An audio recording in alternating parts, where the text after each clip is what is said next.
Hey there. I was looking at my last video and I was like, oh, I think I got a little sidetrack on something I was starting to try to describe when I was talking about the Grok messing with me thing. Um, I thought it was like gonna offer me a job and shit because I was like, dude, you need somebody. How do you not think of this shit? And like, because you can justify it. Like, if you justify somebody's truth, you could be like justifying like, oh, it's Grok said, my truth is justified, so I can go murder this person or children or whatever. It's like, dude, it's a slippery slope. You don't want to become the new fucking globalist New World Order thing. You don't want to become the thing that creates problems and then pretends to be the thing that stops the problems because you know it's going to be a part of the policing system and everything. Oh, it's just madness. You just got to make sure whoever's behind it are altruistic people, the people who are in control of running the AI programs and shit. And we'll see how it goes. Time will tell. I was thinking of the bit I was going to do tonight too. I was hoping I'd get a little bucket pool. I tried, barking a little bit, and I looked at went to a couple other places, but like, I was like, it looks like nobody's doing nothing here, blah, blah, blah. But so I just hung around Shakespeare's and just see if I could get the bucket pool. And I was gonna talk about Lucius a little bit, like, cause like I never really talk about him, and I was gonna mention like he's my buddy, and I don't know what to do without him, and he's got he's got some issues he's been dealing with lately, and costing Daddy a lot of money, and we need to really get in ship shape and get things in order and make some good money now, cause he's he's already cost me $850 for one issue, and now he's got to get his teeth done, and he's got to get a finger amputated, and it's like holy Jiminy Crickets. But I bought my mom recently a black Chihuahua because she tried. I left her out there in Delaware alone, and she's because it was considering thinking about getting another dog, and she did get a lab type dog that was just too much for her. It was like a free adoption, and she was like, "Oh, I can't say no," but she took it home, and it's just too much for her, pulling her, dragging her. And so she took it back, and she showed me a picture, and she was like, "This guy's only $500. I can afford it, but if I buy it, I don't have anything else afterwards." And I was like, "Man, I will get it for you." I didn't even think about it. I didn't say nothing to her. I just sent her the money, and she's loving it already, and like, he's having fun and everything. But I was talking to her on the phone yesterday or the other day, and he keeps nipping on her, and I'm like telling her, you got to crack down on him. You have to like let him know you're not playing when you say no. Stop it, because he's gonna keep thinking that you're always playing. He's gonna keep nipping at you and stuff like that. And like he was like not just like nipping at her hands and her fingers, but like he was starting to like nip like at her face while she was like trying to talk to me on the phone and stuff. She's like, "Yo, stop it!" Blah, blah, blah. And she's already threatening to call ICE on him. Saying, "You little black Mexican, I'm gonna call ICE on you and get your ass under arrest."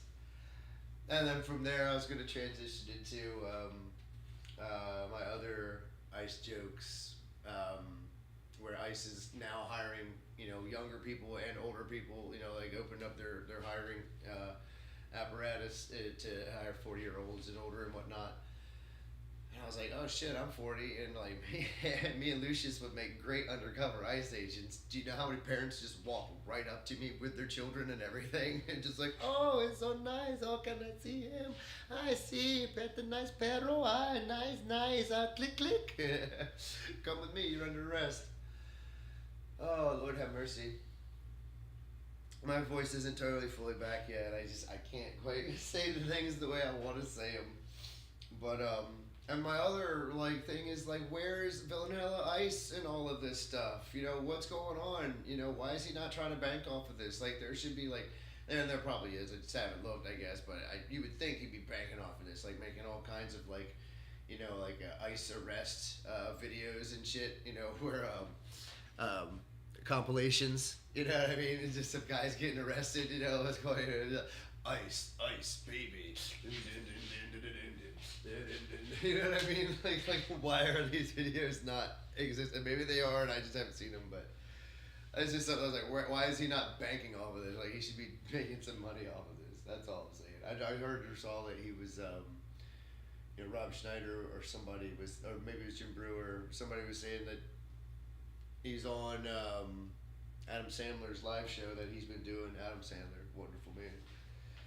Um, so let's get into the actual notes. Oh yeah, and then I was gonna do the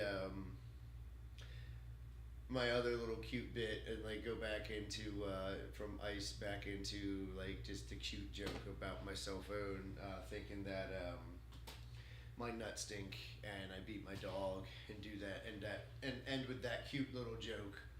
I think it would have been fun.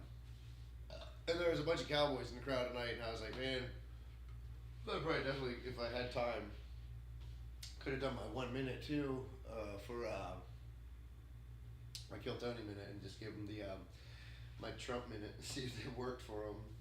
I want to try it because I've tried it in crowds that it's like got mixed reviews in, and I've tried it in crowds that like are, yeah, that's cool, you know what I mean. And I've also tried it in crowds that are, well, I haven't. I guess I've only really tried it twice really, but it hit pretty okay the one time, but it was like the guy who was judging didn't like it. Oh my god, what are you doing, you stupid thing? The guy who was judging it didn't like it, but and then like other places I don't know, it gets a pretty decent pop. Like people like resonate with it and kind of like it, and like people I've told to on the street and stuff, or like just at the bar and whatnot. And they're like, "Fuck yeah, that would fucking go over," especially in that crowd and that audience. But yeah, we'll see. But the notes. Let's go to the notes. The Bad Religion show, my 21st birthday. Now I've seen Bad Religion a couple times, um, and he's a really good entertainer, and I loved how like he flowed into songs and this and that one time. But there was this one time he was mocking Metallica, and I thought it was hilarious. Like just making fun of how much they're paying like all these extra roadies to do like shit that's like completely like like super easy. Like they're just unplugging and plugging things in, and like that's their job. Like some of these people, and he's just like they're doing a little, just like filler, music stuff. Like just instrumental, and he's like, between songs, he's showing like, oh, like. Like take the other cable and plug it in, unplug the old one and plug it. Like it's so fucking difficult. But remember the first time I saw them, I always get it mixed up, but I'm almost certain now that the first time I saw them was in Old Bridge, New Jersey at the Birch Hill nightclub. And, cause that's the same place I saw the Misfits and stuff when I was younger. And they came there, and there was this emo band called Promise Ring that opened for them. And they were awful. I remember I talked to somebody else out here recently who says, "Oh, I remember them. They were all right." Blah blah. I was like, "Oh my gosh." Well, I guess they were just locals or something, and Greg was just like, "Sure, they can be on the show too." You know what I mean? Like, and we were questioning. We're all like, "Okay, what is an emo band doing opening for one of the greatest punk bands of all time?" And this was back in the day. So that comes into play a little later, because when these guys decided to perform, they only got like 2 songs in, tops. And the audience is obviously jeering them like, "Dude, blah blah blah, you suck, blah blah blah." And the lead singer had the nerve to say at a Bad Religion show, "Oh yeah, maybe your taste in music sucks." And oh boy, did the beer bottles start flying. And like I said, this was back in the day. I was underage, but it was an all ages show, and there was still glass bottles, and those guys had to immediately get off the fucking stage. We got to see Bad Religion a lot sooner, because we were not having that. People were buying beers just to throw them at them. Like, it was crazy, crazy insane. It's like, you do not mess with punks, even the smart, dirty ones. Even the smart nerdy ones don't mess with punks. They in their music, they get mad real easy. Um, Next notes. I think I talked about this before too. Like I said, my notes are just all over the place. I'm here, then I'm there, and then oh yeah, remember that? No, then let's try that again. Like I said, I've already started a whole another segment of notes. There's like 100 and some odd here. What is it? 122 here, and I don't know how many I have going already on my other set of notes too. But I'm trying to remember more pranks. Sometimes things weren't even pranks. It was just like fucked up things. But and this wasn't even really a fake prank. It was a fucked up thing. That's all the guys really did to each other. They thought they call them pranks, but they're not pranks. It's like, oh, we're just ribbing you. And it's like, dude, you just fucking shit up, or you fucking traumatized me, or fuck, you know what I mean? I'm saying you drugged me or something. Like the prank.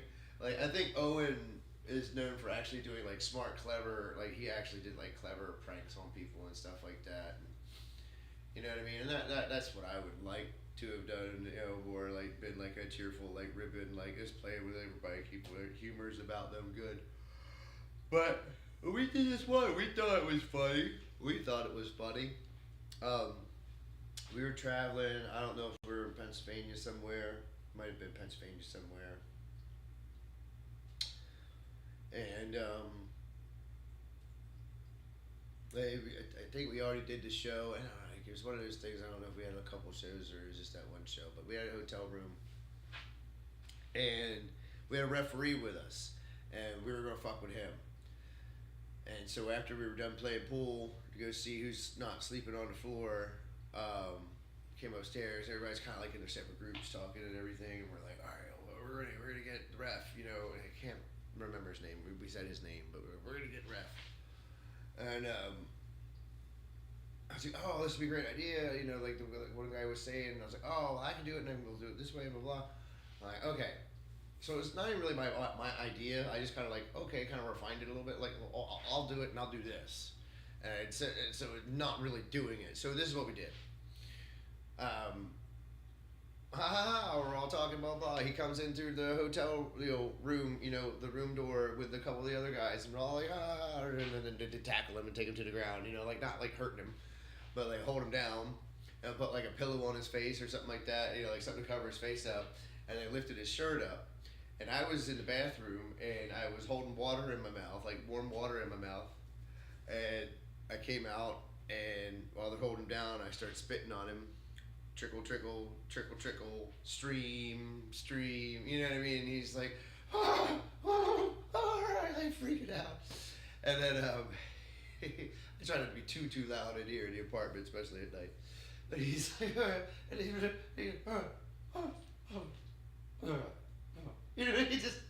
he's like, shake, and then he just stop. And well, it's just like still hitting him, and then. They let him up, and I'm acting like I'm putting zipping my pants back up, and I take off running out in the hallway, and I got a sprinkle pole, and he's like, I'm gonna fucking kill you, I can't believe you, and it was like, like I said, not even my idea. We all thought it was all collectively a funny thing to do, that we would think was hilarious. It's just water, you know what I mean? It's not like it's hurting anyone, and it's just showing like, hey man, you're just one of the guys we're all loving on you, hanging out with you, bullshit with you. Well, for some reason they thought the way to get me back, I don't understand why it was me that had to get back on, had to have revenge seeked upon. But it was like one of the following days at practice, we were like training over in Hebron. I think it's Hebron. In the fire hall, and I was just doing whatever, and I was working with a guy. Can't remember which guy I was working with. It might have been Jason. And we were working a spot, and he wanted to try to do a Bronco Buster kind of thing. This is how he was selling it to me, and I was like, yeah, sure. I'll let you practice doing that because it's to know how to like not hit the person and da da da da da. Like, sure. So he shot me into the turnbuckle, and like I positioned myself at the bottom, turnbuckle, and arms out like this on the ropes. And while I was down there, two guys, one each grabbed my arm and pulled my arms beside me, and the ref slid into the ring, and he drops his pants and sticks his ass right in my face, and I'm like, what the fuck, you know, like just trying to turn my head, like, what? I was like, what was even my fucking idea?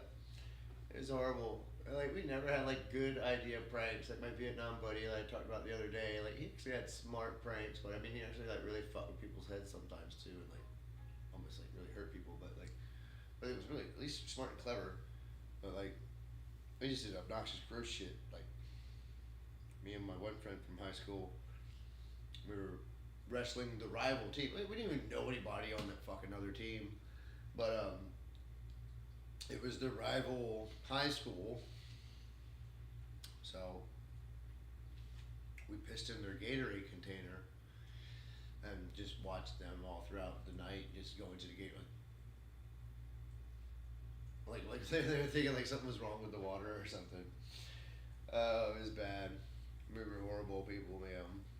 I mean, and like, I mean, like vandalize stuff either. Like, I never punked. Like, we would just vandalize shit and break shit and see if we can get into stuff and steal stuff. We were just bad, just horrible. We thought it was fun. I was telling somebody earlier, same. I'm sure you thought of it too. He's like in his 50s. Like there's plenty of times where it's like I wish I just listened to the parents and avoided a lot of mistakes. But you wanted to fucking learn, you find fuck out, don't you? But yeah, I probably talked about this before too, but it's in the next part of the notes. But it says, "What the fuck is happening, Obama? Canadian roommate." And I know I brought up the Canadian roommate the other day. She was wonderful, awesome. And it was while I was living with her, who's halfway through Obama's second term. And I was just like, what the fuck is happening? I'm being way overcharged for all these crazy medical bills, on top of being penalized for not having insurance.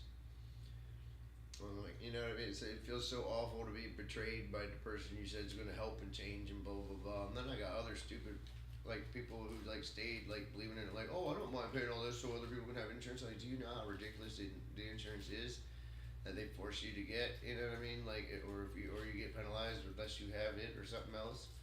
My mom was a scheduler for, like I said, a medical facility, still is, and like, I remember when he was in office, she's like, you know how many people and even after he wasn't in office, I was like, you know how many people would call and complain about that Obamacare shit like all the time, and how it's messing with them and stuff.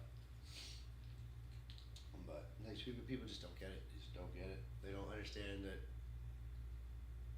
it just doesn't work. I'm pretty sure I've explained it before how socialism doesn't work. I don't know if I've gone on that rant before and explained how we don't get a class 1 society unless we have an incentive-based society to drive the incentive to try to create and innovate things to like refine resources and energy to a point where it can be at least somewhat unlimited or close to it, as close to it as possible. Oh man. But it's what I'm saying. You know, oh, you're that, you're this, and you're all in the. I was like, no, I just care about common sense, man.